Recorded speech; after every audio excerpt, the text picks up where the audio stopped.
Hello, the internet, and welcome to another episode of the Ideas About God podcast. I'm your host, one of your hosts. My name is Josh. And I am Fabian, and I am so glad that you are here. Ideas About God is a podcast where we talk about life, pop culture, and theology, hopefully in ways that make ideas about God interesting and fun and applicable and helpful for your life. Really quick before we continue, would you please hit the plus button on Apple Podcasts if that's where you're listening, or follow on Spotify, and leave us a review, a 5-star review preferably, so that others can find this podcast content. If you find it helpful or enjoyable, entertaining, whatever it is, help others find it as well. So yeah, what are we consuming right now? Yeah, pop culture. Pop culture. Okay. What do you got, Josh? I have been rewatching the Avengers before the Avengers was as big of a thing. It was just getting started. Netflix had a series of Marvel shows, starting with Daredevil and then Jessica Jones. So I've been rewatching Daredevil, the first season. Oh, okay. And it's just, I'm like, oh yeah, this was really good. And it's on Disney Plus now, and I'm like, oh, this is really violent for Disney Plus. I forget how graphic that show is, and how if it was on real TV, it'd probably be rated M. Yeah. I've seen clips of it. I've never actually watched the show in its entirety, and I remember from those clips that it was dark and violent. It's very dark. It's very violent. The fight choreography is amazing. Whoever is in charge of the stunts, they're crushing it, and then all the casting is great. Everyone is fantastic on that show. It's just, yeah, it's Marvel, and then but it's also it's really brutal. Okay. Yeah, so I recommend it, and also plays around with ideas about justice and vigilantism and wanting to do good and as the is he an anti-hero? Remind me of he's kind of an anti-hero. Okay. He becomes more and more of an anti-hero as the show kind of goes on. Well, I mean, I don't know. It's complicated. Okay. The third season is really the best season, because then it really gets into him being oh, I don't know. I like talking about forgiveness and there's a lot that happening in the third season. It's good, but yeah, it's great. Okay, I'll have to check it out. I am continuing on Handmaid's Tale. Oh, I'm into season 2. How's it going? And oh man, it is getting really intense. It's almost just expanding. The only thing I can say is expanding the things I said in the very beginning. One of the other episodes that we had where I was talking about that I've been watching Handmaid's Tale.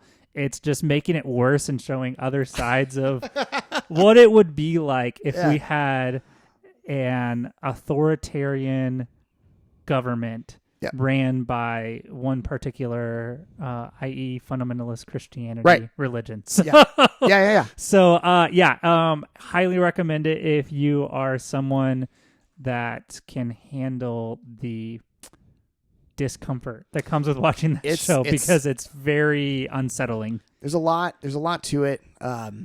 It's one of those shows that I could binge. I could watch 2-3 episodes maybe, and I would be okay, I have to stop. I have to I have to go. It's not a show that you can watch all day. Yeah, it's because some of it's pretty dark. Yeah, it goes. Oh man, it's emotionally deep. Yeah. So yeah. So we'll transition now to our topic for this podcast, which this was a topic that Josh brought to the table, and I love it. I'm super excited about it. We're about to piss off all the Star Wars fans. A lot of fanboys out there. Just enjoy the ride. Well, just right off the top, The Rise of Skywalker. Rise of Skywalker. Yeah. That movie sucked. I don't think anyone's going to disagree with you. That movie is generally agreed upon as being bad. But what we will say, maybe this is what will make the Star Wars fanboys and fangirls and fan people upset, is that it's partially, maybe mostly, it's our fault. It's our fault. We're the reason that it's bad. Okay, Josh. So get here we go. Why? All right, so here we go. Why is it our fault? Original Star Wars came out. A New Hope came out in 1977. Yes. And it was a success on a level no one could have predicted. Up to this point, no one would have predicted that this weird science fiction fantasy movie about space wizards with laser swords and a giant death egg in space was going to become the phenomenon that it was. Like this movie blew up and it became an instant success. It was huge. And I don't know, like, I imagine that George Lucas probably had the idea of making this a big thing, turning it into what it is. But like, I think like when he made that film, I don't know if he had any plans of like this, like, oh, this is actually going to land. It was more than he could have ever imagined. I probably. think so. Yeah. I think so. Yeah. And so like him and his crew cause it wasn't just him, it was like also like his wife did a lot of the editing. Yeah. So much of that film is actually like dedicated to her. Like she was the one who actually made it good because his vision was like a little too drawn out, and she's like, we just need to tighten this up a little bit. And so yeah, like so that movie exploded, right? And then 1980, Empire Strikes comes out. One of the best ones. And yeah, nearly universally agreed as like one of the best in the Star Wars franchise.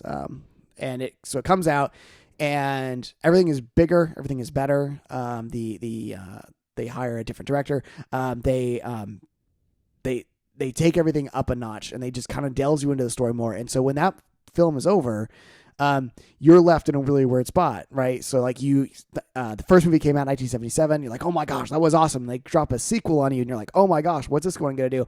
And you get to the end of this one, and all the characters that you went and fell in love with, like, are in the lowest point of their lives, right? Yeah. You have Luke Skywalker, and he, has lost his hand. Finds out like the big bad guy Darth Vader is his dad. That's a lot. Han Solo best movie reveals in a long time. It's iconic. Han Solo is frozen in carbonite. We don't know where he is. His friends are out looking for him. The rebellion is in a really bad spot. Oh, like we don't know where this is going, and we're kind of like, what's happening? And then of course, Return of the Jedi comes out a few years later, and we're like, oh my gosh, that was awesome. Ends the series, ties it up well. So after this point, a lot of books started being written. People started writing books, video games. This whole kind of Star Wars universe, like, really started to be filled in. Yeah. And that's one thing I do love about the Star Wars universe is like it feels real and lived in. Like there were like all these were planets, and people have built this whole world out, and they've like, okay, like here's what would have happened to like Han and Leia's kids. They would have been Jedi, and they would have been trained by like Luke Skywalker, and like really fleshed it all out. And some of the best video games and shows have come out, I think, out of it too. Like Knights of the Old Republic is probably one of my top favorite games. And it was a really good game. You know, it created a lot of new ideas that other RPGs essentially incorporated into the future. It almost modernized combat in RPGs. It's really good. So all this stuff kind of got filled in, and then in 1999, that was when the prequel started coming out. Episode 1 of Phantom Menace comes out, and then a few years later, you have Attack of the Clones, and then Revenge of the Sith comes out like 2005, and it kind of like does this backfilling on like the history of Star Wars. So it starts filling in like, well, here's the Jedi Council, and here's what the Clone Wars, all these things that were just like little drops and mentions in the original trilogy. Like we're like, oh, like when Obi-Wan Kenobi talks about fighting with Anakin Skywalker in the Clone Wars, we're like, oh, like there's a whole like cartoon about the Clone Wars. Isn't this awesome? And so it kind of fills in all these spaces. So now like, so what's kind of happened is it over the last like 30 years, it created this idea, this kind of like this idea that, I can know everything there is to know about the Star Wars universe. Yeah. I can see a character in the background of a shot, and I can be like, that's Forlom. He's a bounty hunter, and he does this, this, and this, and he knows this, this, and this. He said this isn't his first run-in with Han Solo, yada, yada, yada. Like this, because there's all this like stuff about it, right? There's sort of a badge of honor. I have a lot of friends who are Star Wars fans, and I would say I know the Star Wars world. I've watched all the movies. I haven't watched all the shows. Yeah. And I've played a few of the video games. There's this badge of honor that Star Wars fans have, and I'm not at that level. Yeah. That I know this backstory, or I know this Sith Lord and some of these facts about them, or I understand how this whole thing works, kind of thing. Yeah.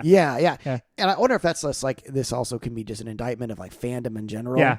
This idea of like there is someone else creates like an idea, whether that's a story of some sort. I love that story, and that's good. and therefore I want to dive in. I want to know everything I can know about it.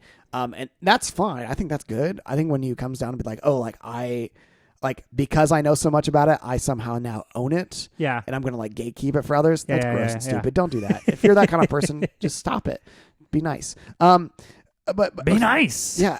But I think with that, and then, okay, so then Disney buys the rights to the Star Wars films.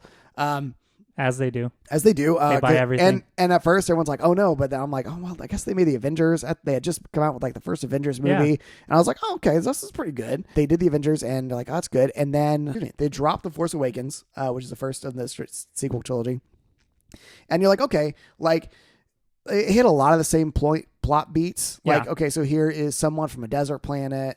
They're gonna with a mysterious background. We're gonna have a giant space laser moon thing that's gonna blow up entire planets. Yeah. At the end of it, we're gonna blow it up with some X-wings. Yeah. So it hit a lot of the same beats. Had a lot of the same ideas. Some of them were subverted in interesting ways. I thought were interesting, and I can talk about some of that later. But it's I largely felt like, okay, so like they're like, okay, we have the new Star Wars franchise. We want a safe play. Just to remind everyone, okay, like here we go. Okay, yeah, they have like the Millennium Falcon. Yeah, here's the scene. Millennium Falcon. You love that junk. You love TIE fighters. Here's some X-wings. Here's some Star Wars. Here's some space swords. And then Kylo Ren was just great. And Kylo Ren, yeah. You in the cast of all these movies, I think have been really good. Now, after Force Awakens, they came out with The Last Jedi, written and directed by Rian Johnson. Yeah. Now, and I will go on record, I loved it. I did too. I really enjoyed it, and there was a lot of mixed feelings, which is what we're going to get into. Yeah. I loved it because I was excited for what was going to come. Yeah. Okay, so now, okay, spoilers. Okay, if you don't, it's too late. Star Wars is out. Like, get with it. This film leaves you with some really interesting questions, right? So this film like comes along, and it breaks a lot of people's hearts, like because everyone was like, oh, like we were expecting to see Luke Skywalker, and instead we got a cranky old man who lives on an island, and they're like, oh, I thought it was gonna be like some giant, like super awesome space wizard who's gonna be like all powerful, like I don't know, it's like some sort of demigod or something like that, and he's not. He's like a cranky old man who's like cut himself off from the Force out of shame for what he's done. You have Rey that everyone's like, oh, is he like Qui-Gon's kid? No, she's a nobody. Like, and that flips everyone off. You thought, like, we had all these ideas of how people were going to act in this way, and it turns out the film goes along and like questions and subverts them. And so by the time we get to the end of the film, we are in a spot where we have all of like the most of the rebellion or the resistance has been destroyed. They're all crammed into the Millennium Falcon. And I, for one, was sitting in the audience. I was like, I don't know where this story is going. I was like, this is exciting. We're going someplace new. Like Force Awakens. Yeah. Okay. I've seen all these things, whatever. And then I get to this film and I'm like, I legitimately have no idea where it's going. I'm so excited for whatever comes next. And instead, there was this one scene that for me, I couldn't stop talking about it when I came out of the movie.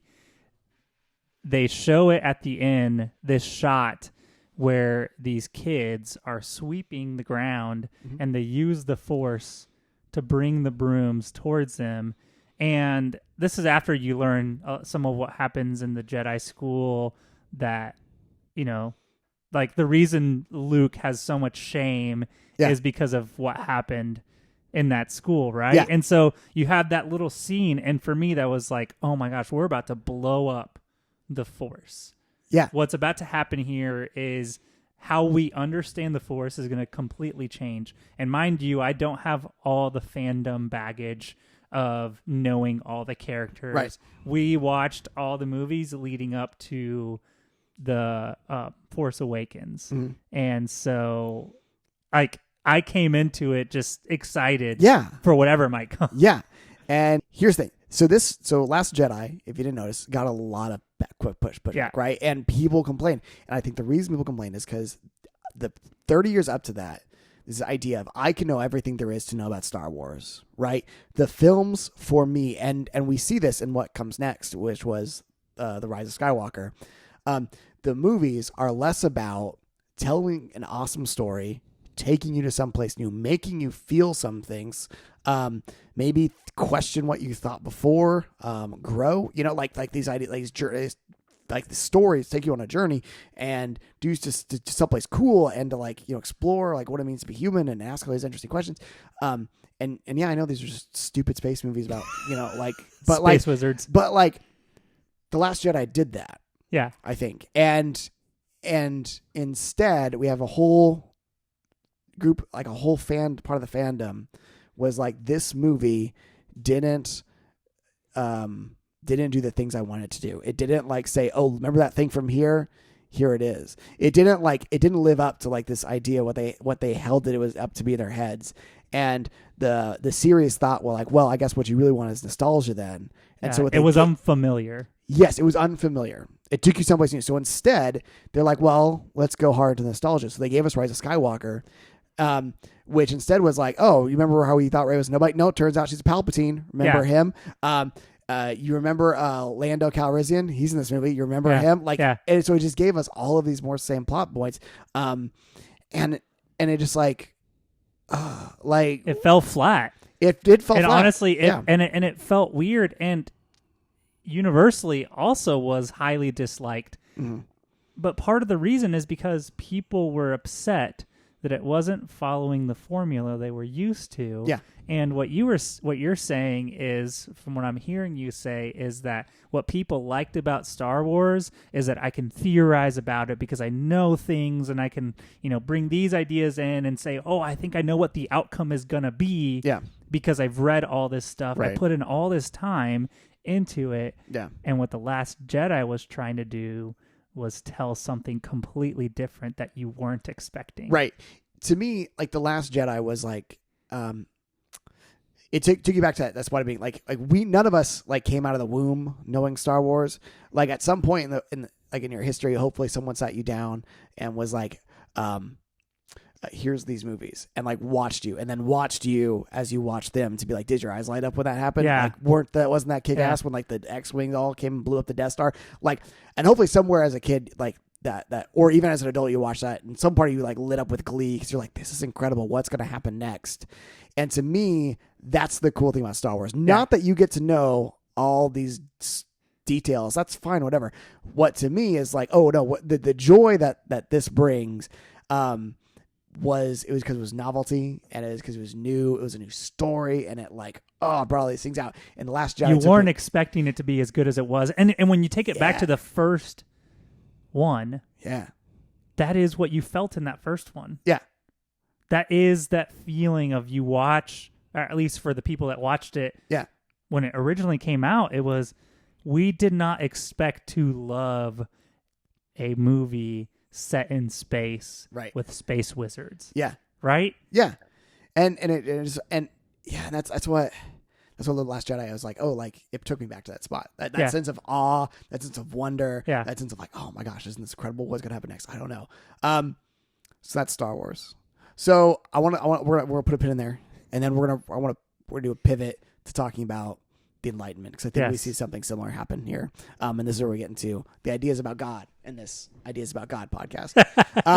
So in the Enlightenment, we started thinking about the big questions in life in different and new, in at least not new ways, but like we started like applying a scientific principle to a lot of different things, right? So like up to this point, like humans, I think, lived with a certain amount of uncertainty for a good portion of their life, right? Like we as a species are weak, we are small, like we're not particularly strong, we're not fast, we're not great on our own. And the universe is a big, scary place. Like life is terrifying, and we have created ways of thinking about this to help us like kind of understand our place in this world, right? That's where like religion comes in. That's where like mythology comes in. Like, who are we? The world is weird and crazy and wild. How do I make sense of it? And so we started creating these things to help us understand that. A way to sort of figure out the patterns of the world. Yes. So that we can, similar to the Star Wars thing, say, oh, that's what's happening in this situation. Like that we can predict or we can have understood that that's what would have happened because we saw the pattern. Yeah. And I think, and so the Enlightenment comes along, and the Enlightenment starts looking at the world through a scientific lens of like, I can know things absolutely. I can use reason and logic, and I can therefore like I can know things with absolute certainty. Isaac Newton comes along, and he comes up with like laws. The world of physical objects runs on these mechanistic like laws, and so this idea of if I know how fast a thing is going and how big it is, and all the different things but around it, I can know like if it's going this way and it's going this direction, it's going this fast, I can know where it's going to be in 10 minutes. Yeah. I can know where it's going to be in 10 years. I can know where it's going to be like 10,000 years if I know all the variables that go into that equation, right? Yeah.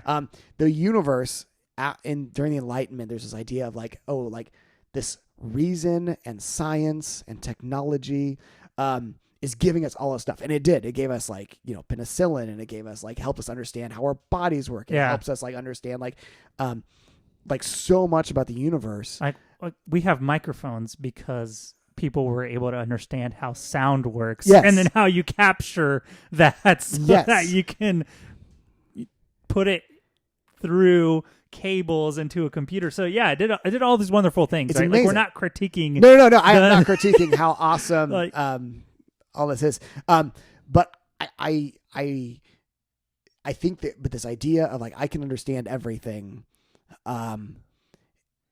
it expanded, and then the space for uncertainty got smaller and smaller and smaller and smaller.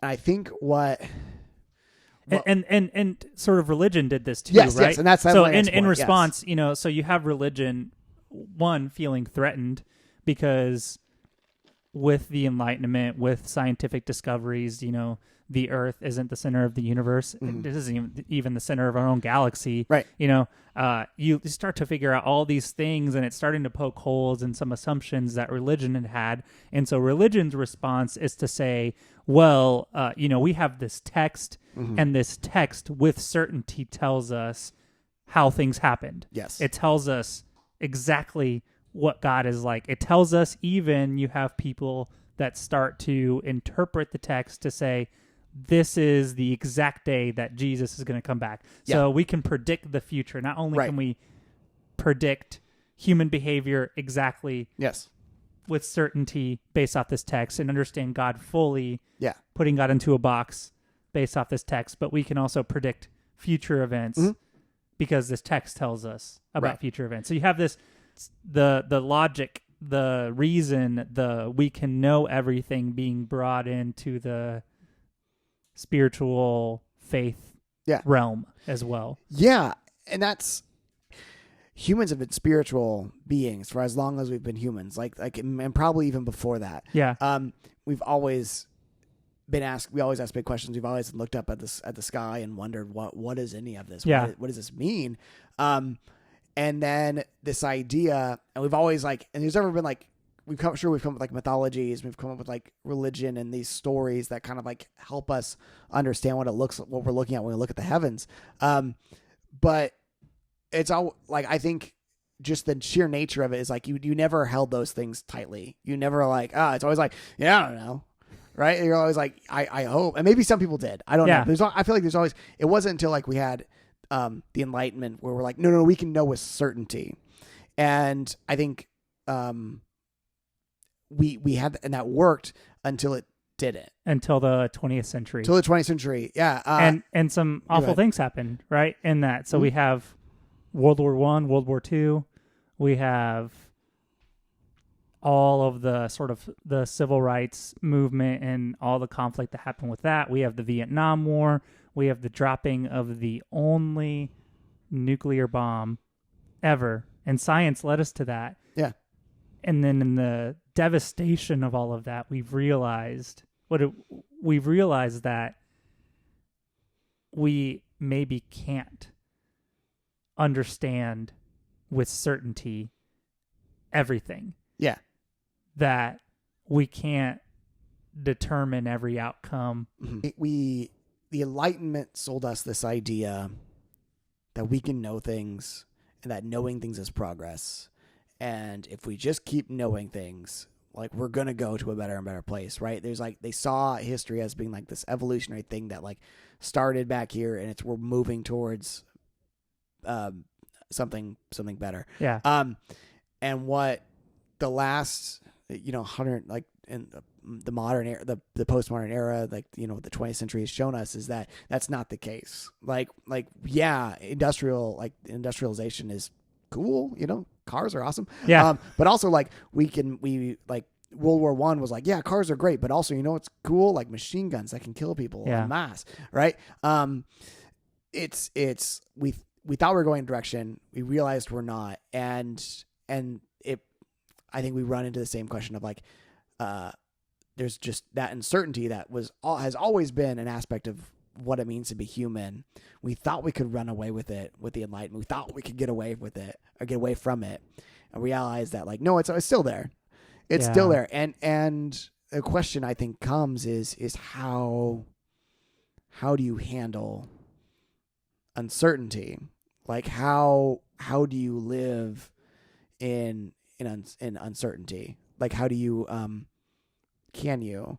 And I think like I said, like our Enlightenment kind of way of thinking doesn't give us the tools to really process that sort of uncertainty. I think we have to. I think we have to rely on like, older spiritual technologies, like whether that's like meditation, whether that's not to eradicate uncertainty, not to eradicate like the mystery, not to hold it at bay, but to acknowledge it and realize like, no, like this is part of what it means to be human, is to wake up and be like, I don't know what tomorrow holds. Shoot, I don't know what today's going to happen today. Like I don't know if my kids are going to grow up to be okay people, or if they're going to be like I don't know, like you don't know anything about this stuff. And you can't control it. And you just have to find a way to like be at peace with that. Yeah. And hopefully you'll find something that helps you be at peace with that. Yeah, exactly. So at the personal level, when I'm hearing you say, if we bring it sort of to our own lives, is we're sold these ideas. And even I feel like we as millennials were sold it too. You know, if you do this, this, and this, you'll have a home by this point. You'll be married by this point. Yep. You'll have a job that pays well, that has benefits. Mm-hmm. And all of that is being thrown out the window right now. Yeah. All these milestones that you're supposedly supposed to have hit by this point seem unreachable because our economy isn't the same one that our parents grew up in. Right. And so, you're told, or maybe we embrace because it feels comfortable, this certainty that if I do X plus Z, you'll get Y. Right. And that's what the Enlightenment taught us. Yeah. The formula is comfortable. Yeah. And then we do that with God, right? Uh-huh. We do that with, okay, I can know everything there is to know about truth. Yeah. I can put it into a box. Yep. And then you encounter somebody that is a different kind of Christian than you, and you're like, wait a minute. Yeah. That doesn't match my formula. Mm-hmm. That's not the way that I've understood God. Mm-hmm. Or you run into somebody that's a different faith. Mm-hmm. Or you run into somebody that doesn't have a religion, and they have all these questions about the things that you believe, and you begin to start experiencing those cracks and those things that were so certain to you. Maybe this book doesn't have all the answers that I thought it did. Yeah. Maybe the spiritual leaders in my life don't know all the answers like I thought they would. We even experience this with our own parents, right? Growing up, there's that sort of phenomenon of thinking that our parents are experts on everything, right? Like, yeah. Then becoming a parent's age, you're like, yeah. Then you realize they also didn't know what they were doing most of the time. Yeah. They were firing from the hip. Yeah. We seek that certainty and that formula. Yeah. Because we want the certain outcome. Right. But when the outcome doesn't come exactly like we wanted it to, then we're left with all these broken pieces wondering what happened. Yeah. And so what we're talking about is, and then, kind of bringing it back to the Star Wars movie is, sometimes when we seek that certainty in that formula, what we close ourselves off to is the possibilities that we didn't see. Right. And the novel, to use that process, open and relational theology language, the novel, right? Yeah. Yeah. It's so we were talking earlier, Ed, it's like it's like wanting to have certainty, wanting to have this whole thing mapped out, and like wanting to understand how all the pieces fit together. Like that would be like coming to that scene at the end of The Last Jedi where the kid like force pulls the broom to his hand, and you get that beautiful like shot from behind, and he looks like he's holding it like a lightsaber. It's like a callback to like seeing Luke Skywalker for the first time holding a lightsaber, and you're like, yeah. And then they pan to the stars, and there's like tons of stars, and you're like, you okay, something's about to happen. Yeah. There's going to be a lot, something of a lot. This is what this is. Yeah, and it sets you up, and you're just like expectantly waiting. Like, I don't know what's going to happen next in this film, or what the next movie's going to do. I'm excited. Like, it's like being open to that possibility of like, oh man, I don't know where the story's going. This is awesome. As opposed to being like, I need to have this all figured out. And so who is that Qui-Gon's kid? Like, whose kid is that? Yeah. Like, who is that? How did that kid get the Force? And it would be like looking at that and asking that question as opposed to being like, where is the story going from here? Right? Oh my gosh, isn't this awesome? What's next? I think about how a lot of times, like in the faith traditions that I grew up in, I had this thought earlier, is a lot of times our faith traditions like are about us band-aiding our own uncertainty with the world. It's like, hey, I like, here's like what you need to do to like, you can be certain, like, here's like 3 easy bullet point sermon points that you can, to fix your relationships, right? Or this or that. Yeah. Or that, and instead of like inviting you in to be like, no, sometimes relationships are messy, and I'm not saying you shouldn't try to work on them, make them better, but it's like there's no easy fix to some relationships. Yeah. There is no here's like 4 things you can do to feel God. Like, yeah, maybe, I don't know. Like instead of just, and at its worst, it gets to prosperity theology where it's like, here's what you do to experience. Have security and prosperity and health. Yeah, because that's exactly what it is. It's like, here is it makes the thing into a transactional formula where you give a certain amount of money and you are expecting God to reciprocate more so. It's like, it actually, at least that, like, you're doing something physical as opposed to, whereas like I think other. And it's not just in religion, right? So like, just to be fair, this isn't just in religion. Yeah, that's true. This is in the whatever area that you like work in, I'm sure has some version of this, right? Like in the real estate market. Yeah. I know friends. If you do this and this and this, you will grow your real estate business. Just follow the formula. Right. In the finance market, and we know half the time those formulas don't work. Just made up. And when they do work, it probably was more likely chance than it was. Was the formula actually working? Right. Yeah, I think it just comes back to like, there's a certain amount of uncertainty when it comes to life, and we can't control for that. And God, we want to so bad, because like uncertainty is scary as shit. Yeah. Like uncertainty is like terrifying. But at a certain point, like that's probably what it means to be human. I don't know. I don't know. And I don't know. What I would say, we're advocating for, maybe, I don't know if that's the right word to use, is there is a value to the lessons of the past and taking that wisdom and applying it to try to get, achieve some goals. Yeah. We wouldn't shatter that and just throw it out with, throw the baby out with the bathwater. There's also value in being open to possibilities you didn't expect. Yes. So, maybe you're someone that's a parent, and I'm sure there's a ton of advice you can find on how to parent your kid to get the kind of kid that you want.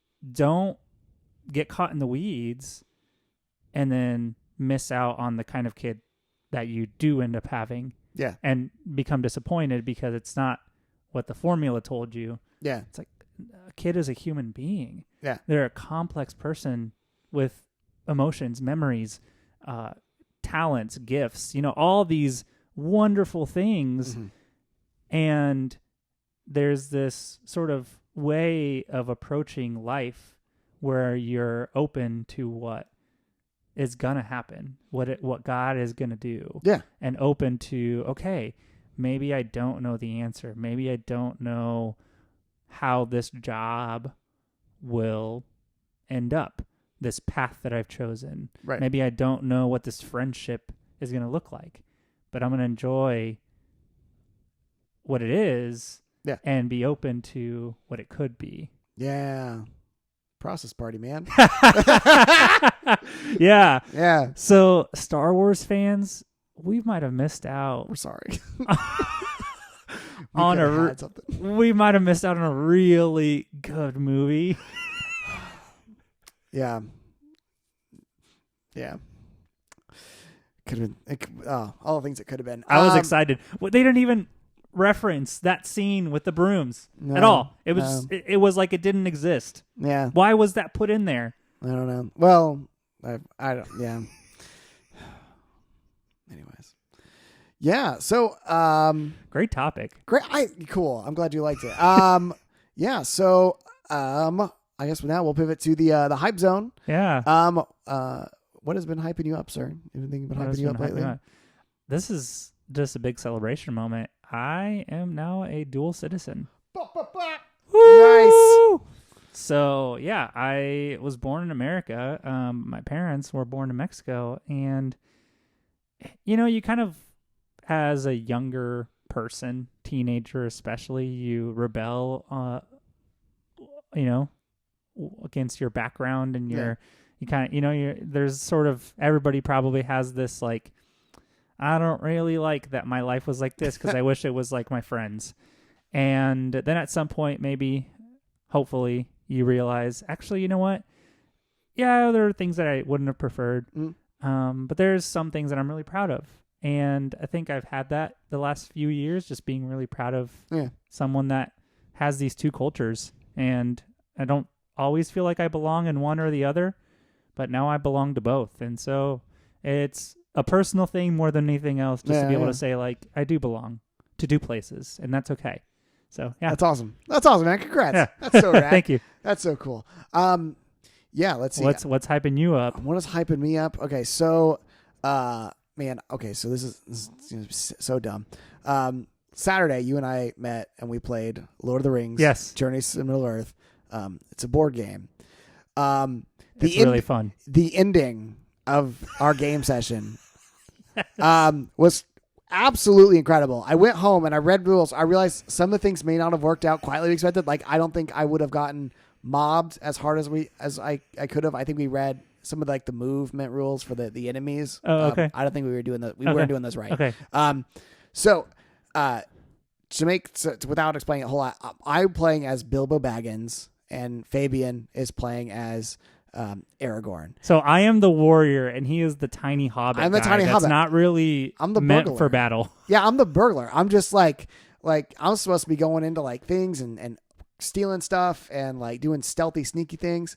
And Aragorn's supposed to be a ranger, being awesome and heroic and stuff.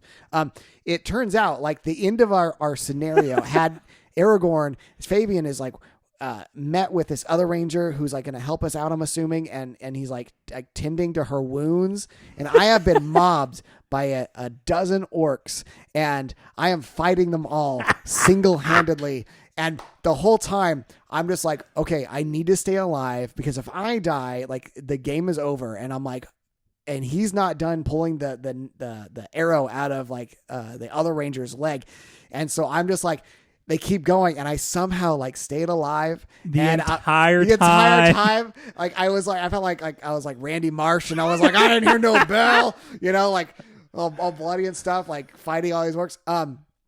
We ended up winning, and it was incredible. And I got home, and Shanice, she was already asleep. And I'm laying in bed, and I'm still I was dreaming about playing cards and looking for successes. I was so fucking hyped. whoever designed that game did a really great job, because like I'm like, oh, that to me is what board games are, is like hanging out with like your friends and committing to this stupid weird world made of plastic and cardboard, and just getting into it, and then when you're done being like, that was fucking awesome, Yeah. high-fiving. God, that's my hype zone. That's what's hyping me up. Yeah, It's good times. it's good shit. Bilbo So fought a good. good fight. Yeah. just doing it. He just wrecked him. Uh, Yeah. All right. Wonderful. Yeah. Well, that's it. that's it. We did a sewed. We did a sewed. Yes, awesome. So thank you so much for listening. If you made it this far, awesome. We appreciate it. If you would like, find us on your socials at Ideas About God Podcast. I think we're only on Instagram. Yeah. Ideas about God. Yeah. Ideas About God. Yeah. Find us. We're on Instagram. Like us there. Leave us comments. Do those things. Yeah. So yeah. We'll see you. All right. See you. Thanks. Bye. Bye.